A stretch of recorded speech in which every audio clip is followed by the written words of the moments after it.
This is a Canon Chat where we talk about topics in the movie world that is bigger than the news.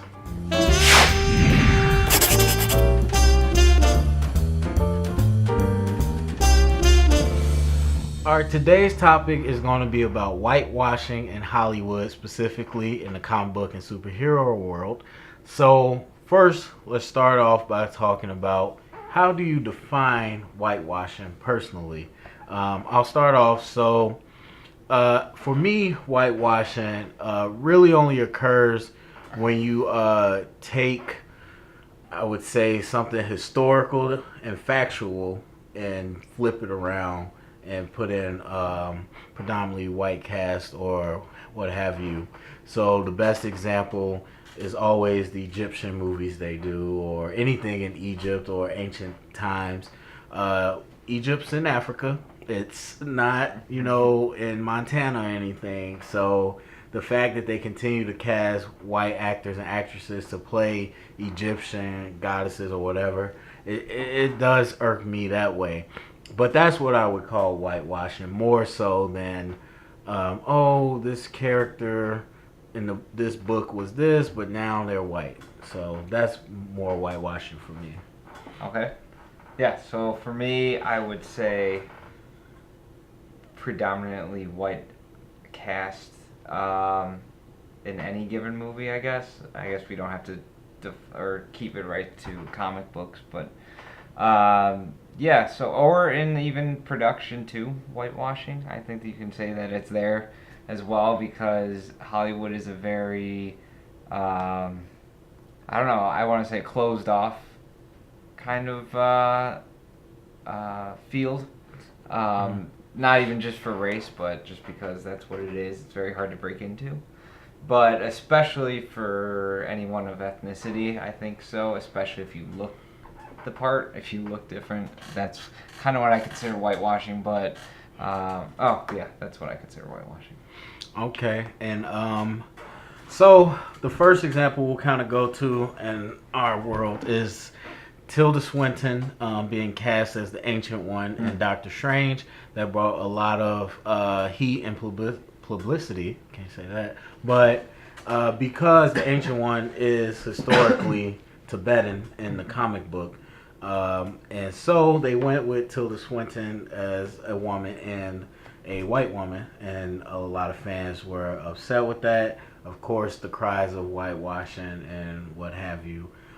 So eventually, Marvel came out with a statement in which they basically said that in their story, the Ancient One is more of a title, not a person, and it passes down from people to people. And this iteration of the Ancient One for their story is a Celtic woman, which is European. So that was kind of their way to explain it. The writer for Doctor Strange, actually, before that, he was talking something about, if you acknowledge Tibetan is a place in our world, then it's going to upset all the Asian governments, because I don't get what he was saying, but he was like, we don't want to get to a point where the Chinese government is like, we're not going to play your movie in our country because we are offended by this and something that. Else. Right. So I guess he was saying, if you recognize the Ancient One as Tibetan, but then you get an Asian actor that might be Japanese or Chinese or something, and so now that's going to create issues with everybody. So, I mean, on the surface, a legit reason, and then Marvel backed it up with, listen, this is a title, it goes down from person to person, boom. So, we've heard a lot of fallout. Where do you fall on the Tilda Swinton casting? I would have rather had someone ethnicity, just because I like staying historically with what is in the comics. But then on the other side of that is, I'm opening the door for, you have to keep someone white and not make, so like Johnny Storm. It's a great example. If I said that about the Ancient One, then you would assume that I said about Johnny Storm. But then I don't, because black actors are historically tied down to ethnically, I don't even know what I'm trying to say. Yeah. But I mean, I get. you get what I'm saying. I get where you're going. So yeah, I feel like for racial diversity, if it's for racial diversity, I would like it. At the right moment. It can't, you can't just do it because you have the chance to do it. But you know, if you want to keep someone the same ethnicity as they are in the story originally, and it works out, then you should do that. Or if it doesn't work out, then you shouldn't do it. So I think it's a very base by base or situation by situation problem. And what do you think of the decision to kind of make it a story point? Well, for me, I like it. Just to throw that out there, I think it was a very savvy way to move it on. Cause like I'm not deep into the Doctor Strange comics in the first place. I know that in everything I've seen, the Ancient One is one person. It's not really a title. But with kind of that, those type of mystical histories, it's easy to do that. Where kind of like Doctor Strange is the Sorcerer Supreme. That title gets handed down. So why not the Ancient One be something that can be handed down? So I thought it was a clever way to kind of change it. I don't think they backpedal. I think that was kind of their intent going into it. And I like that as a way to kind of introduce Tilda Swinton. What did you think of it? What did you think they were backpedaling? Well, something that popped in my mind was the Sesame Street kind of not problem, but it came up. People were asking if Bert and Ernie were gay, but Sesame Street producers or whoever said, well, they're just puppets, so they're kind of it's ambiguous. Right. You know, it's how you want to do it. So I kind of feel like in a way that's how they're kind of taking the situation. This great one is ambiguous. We don't want to tie them down to one or two or three ethnicities or anything, what have you. So I mean, they do make a good point, like we said. So I don't think it's a cheap answer or cop out answer or anything like that. I think they handled it well. And so, I mean, I can agree with what they're saying, and it does move the story forward, and it kind of, like you said, gives it more mysticism in terms of her part and her part in the story. So, right. So then, on the other side of that, you have the people that kind of say whitewashing is not an issue, or that it doesn't really emotionally change anything by changing races and all that different thing. So on the other side of that, we got Black Panther cast, which we talked about a little bit on the news before. But Black Panther starts with Chadwick Boseman.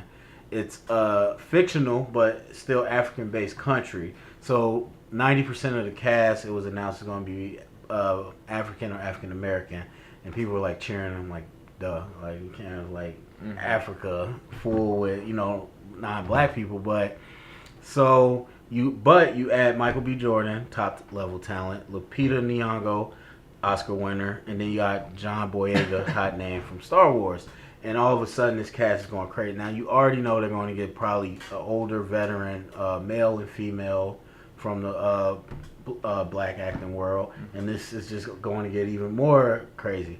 So while it's one thing to say we're excited about this or people are talking about it, the internet broke. Like the internet went crazy. Like I don't know if you've seen some of the articles, like just pages and pages of memes and gifs and tweets. Like people that have no awareness of superhero stuff know about this because in their eyes, there's so few times where their culture is represented on a big stage. Not really the screen, not really what movie or who's doing it. It's the big stage. Something that's going to be seen by a lot of people. And so that evoked a huge emotional response that I know is going to just get crazier as we get closer to the movie. So looking at that cast, do you feel, or even the movie in general, and then Ryan Coogler, the director, another up-and-coming black director, looking at that cast and that movie, do you feel like that's the whole reason why people are so upset at whitewashing? Because those are the type of projects they're missing out on? I don't know. That's a tough question, sir. I don't know. Or could you see why people are so excited about it. I can see why that's yeah. I guess looking at it from that point, yes, I can see 100% why they are excited for it because a lot of these projects that are ethnically based with one culture or one ethnicity for whichever it is a big deal, I think. So if it was all Asians, it'd be a big deal. If it was all Mexicans, it'd all be a big deal. But I think because it's on such a grand stage that this is what's hot right now, this is what everyone's going to be having their eye on. I think that's exactly why everyone's excited, and I can 100% agree. If you're a black person and you're excited, of course you should be, because I don't think many things have been this big where blacks are going to be 100% the focus for the most part. I mean, we had the Oz a year ago or half a year ago, and I forgot what else, something else. But, so yeah, I could see why they're excited. Okay. That was weird. I didn't mean that. Racist. Well, we won't go there. So, you kind of touched on it before, talking about Johnny Storm and whatnot. But the history of comics and white characters runs pretty deep. So, comic books have been around for decades and decades. Yeah. Like, it started at a time very early in our country's history where things were different. And we've seen it evolve in different ways. But for the most part, you have a core group of characters that kind of just been reinvented over and over, storylines and whatnot. But they are who they are. Mm-hmm. There's not many times where you change the character. Even right now, a female Thor, that's not actual Thor, as the character. That's just someone taking up his mantle. The black Captain America is really, I don't even know Falcon's real name. Sam. But Sam, yeah. So that's really him. So the characters themselves aren't changing. They're just putting different people in their place. Mm-hmm. But like I said, the history goes back so far. Do you feel like that's a issue now? And do you think it kind of handcuffs where you tell stories or how you tell stories? Yeah, I think it can potentially be a problem just because you're bringing all of this to such a grand stage that it affects what is going to be on the stage. That history affects what we're seeing now. Mm-hmm. There are obviously kind of loopholes you can take to that and kind of make up your own rules as the producers or whoever the writers go along. So I don't think it's going to be a huge conversation. It might be because this Black Panther thing now has brought it to light. So in that case, I feel like we have to wait and see where this conversation will go moving forward into the the next phases of DC and Marvel.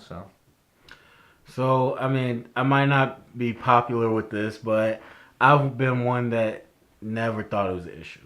Even, we're both of minority groups, but to me, it's like, it's fiction and it's all stories, and so is limitless amounts of things you can do with it, right?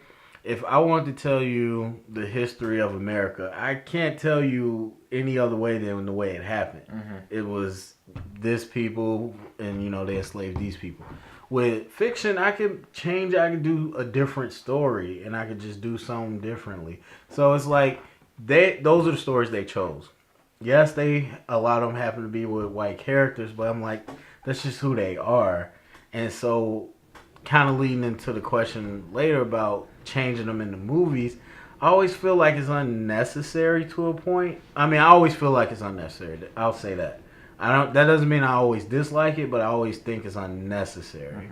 Because I'm like, if you would have went with the original white character, I wouldn't have been mad or anything. I'm just like, okay, yeah, that's what I know it as. Yeah. So the timing does play a point. Like we said, it started so long ago that at the time that's just was the norm, and it affects what we see today, and it's changing a little bit. But I never thought it was an issue. I'm just like, this person, because a lot of them are symbols, like Batman.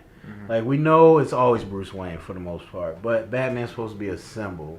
That's why so many people are attracted to him. So it doesn't necessarily, like, if Bruce isn't black, I can't identify with him. You know what I mean? Like, yeah, he's white, but we're identifying with Batman as the character. Like symbol, yeah. In the symbol that he. So I've never had an issue with it.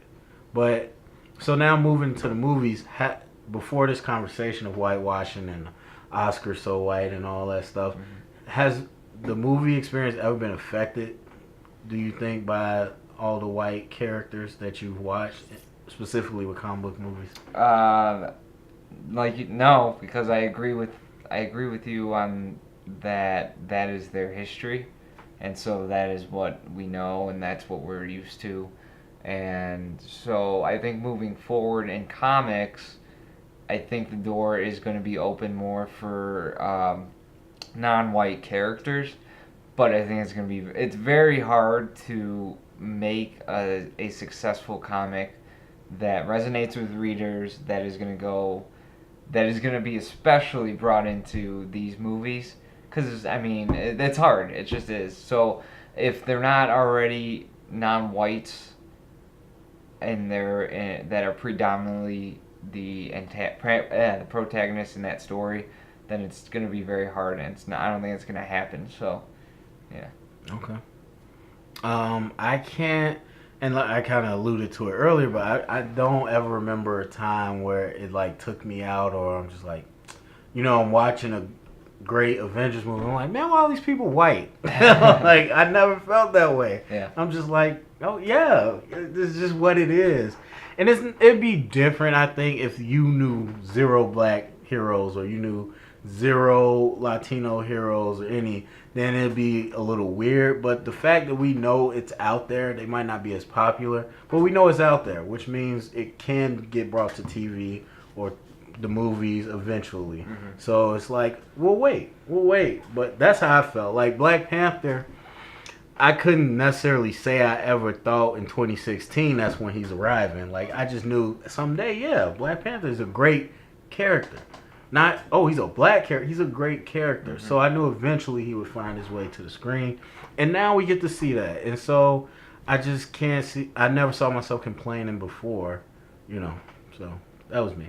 Yeah. But, so to wrap this up, do you think there's any solution to whitewashing?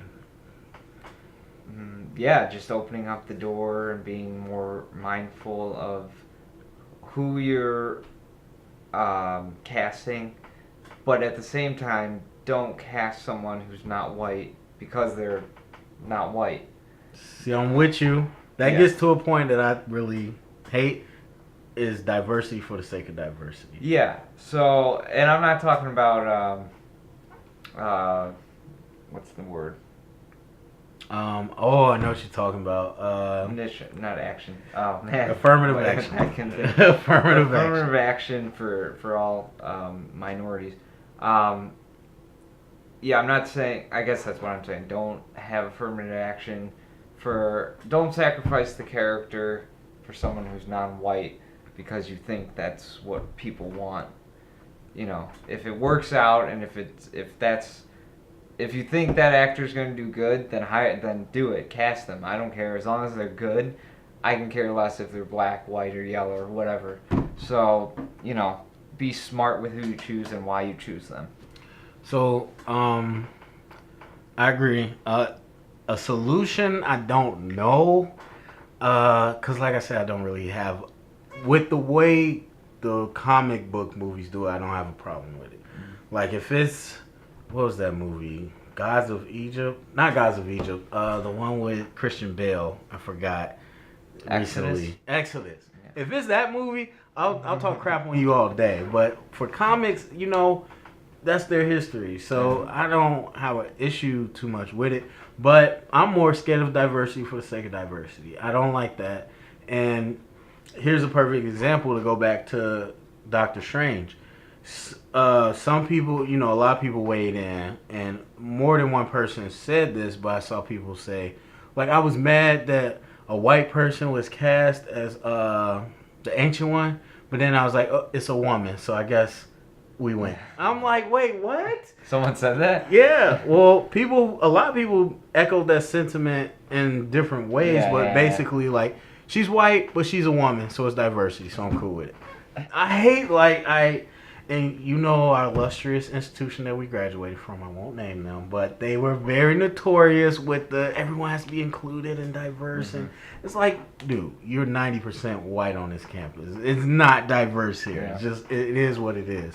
But diversity for the sake of diversity, that's what kills me. It's just like, because you know what? Disney, Marvel got caught in trying to be diverse and got in trouble for it. They were trying to make the Ancient One a woman to get cool points and lost points because she was white. Mm-hmm. I guarantee you they did not see that coming. They was like, yeah, she's a woman. Everybody's going to be like, they're progressive. And then they got caught up in it. And the funny thing is, in the same movie, you have Baron Mordo, who is a white character, being played by Chiwetel Ejiofor, a black actor. And nobody says anything about that. But they're whitewashing because Tilda Swinton is the Ancient One. Mm-hmm. So it's just like, diversity for sake of diversity, to me, is almost worse than... No, it is worse than whitewashing when it comes to superhero movies. Superhero, I don't care. You tell the story about white hero, they're white, fine. But if you start just changing stuff just to be like, hey, look, we're diverse, that's when it kills me. A thing, and I know I'm rambling, but one thing that brings to mind is the show Supergirl. Well, now we're talking about TV, but I didn't watch it, but from all the previews, I knew. And in the way everyone talked about it, this is a woman. This is a female hero. She's so female. Look at her. She's female. Female. And I'm just like, okay, I don't want to watch this anymore. Because I'm like, it's diversity for the sake of diversity just to say we're different. And that's what I think it hurts the superhero movies more than whitewashing. All right, so that is our Canon Chat. Remember, if you want to hear more of the Canon, give us the ammo by clicking the subscribe button below. So how can the people find us? You can find us on Twitter at The Canon Blog, or on Facebook, facebook.com/TheCanon. And remember, if you heard it here, it is Canon.